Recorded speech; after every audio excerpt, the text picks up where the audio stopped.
আমি জানতাম তুমি আইবা। এর লেগে এখানে তোমার জন্য অপেক্ষা করতেছি। আপনি কেন আমার বিপদের দিকে ঠেলে ফেলাইতেছেন?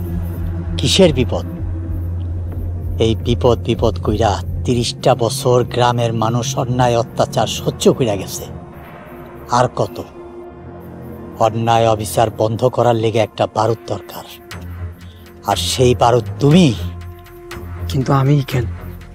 কারণ তোমার মধ্যে যেই বারুদ আছে সেই বারুদ এই গ্রামের আর কারো মধ্যে নাই।